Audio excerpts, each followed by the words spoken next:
Tinokutambirai nhau dzomanhoko mabi yangu edzinoi nhau dzozuva rose remwedzi uno waGunyana.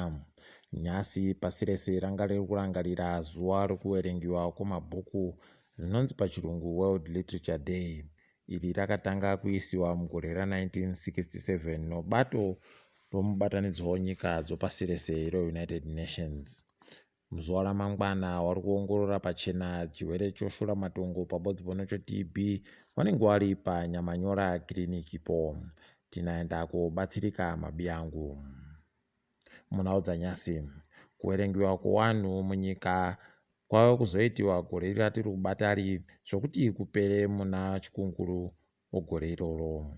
Kwaifanira kuitiwa mugore ra2022 asi kwadzosewa mumashure kuti kuitiwe mugore rino ratiri kubatari. Mapurisa agotiwo achagobata motika dzevanhu wese dziri bekunyoresiwa manhamba. Watiwo wese wari kusenzesa manhamba wochimbi-chimbi ogore rapera nemumashure mesemu wakufanira kuti waite wanyorese manhamba chaiwo. Wati akuboeka kuCentral Vehicle Registry. Wati wari kuita mari yekuAmerica inosvika $7 $10. Wapwere wokumaruwa wari kuzoona chimoto panyaya yofundo kusarirako. Izvi zviri kunyanya nokuti vabereki vavo nevanhu vari kuvachengetawo vachiri kukwanisa kubhadhara maridzo.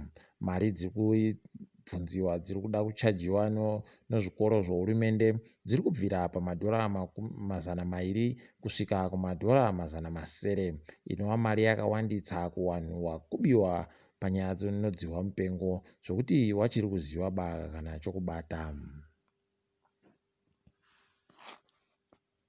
Nyasi kwaita mamwe magwicho aenda pamuzinda wekambani inoburitsa dzimotika ichibhadharwa yoImpala Car Rental wachida kuti waite zvokuratidzira ikweyo. Wanga wari kuti Impala inofanira kuburitsa mazita evanhu wakapamba Tawanda Muchehiwa.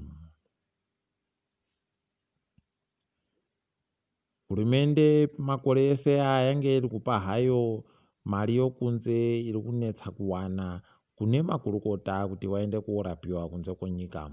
Izvi wachivenga wazvidurura pachena wachiti iwe wakutofanira kuti wachinje, hawachadiba kupa makurukota mariyo.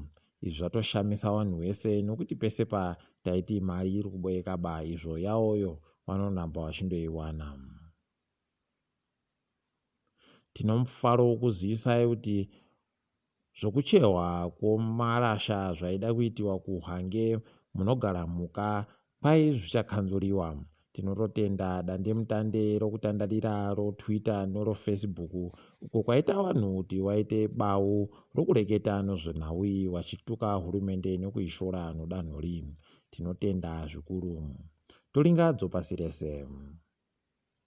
Kambani yondege kuEthiopia Ethiopian Airways kwairi mukuita hurukuro nokambani yondege yemuSouth Africa South African Airways kuti ivabatsire pabodzipo kana kutogona kutenga chimwe chikamu chekambani yeSouth African Airways. Izvi zviri kuringirwa kuti zvichaita kuti masenzero ayo achinje.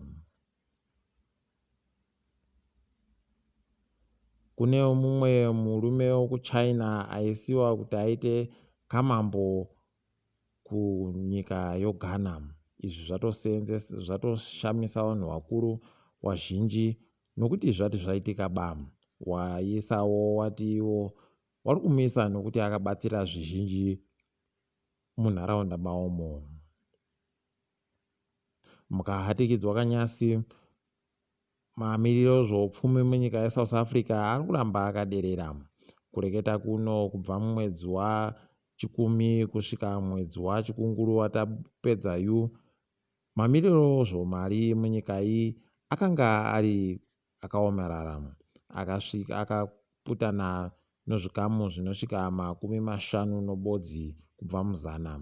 Izvi zviri kunyanyoita nonyaya yodzihwa mupengo rakanga rakaisiwa mupfigwa ikweyo. Takadaro mabi yangu, ngatiboya nehwedza. Ndini wenyu Mhanduwe onhau.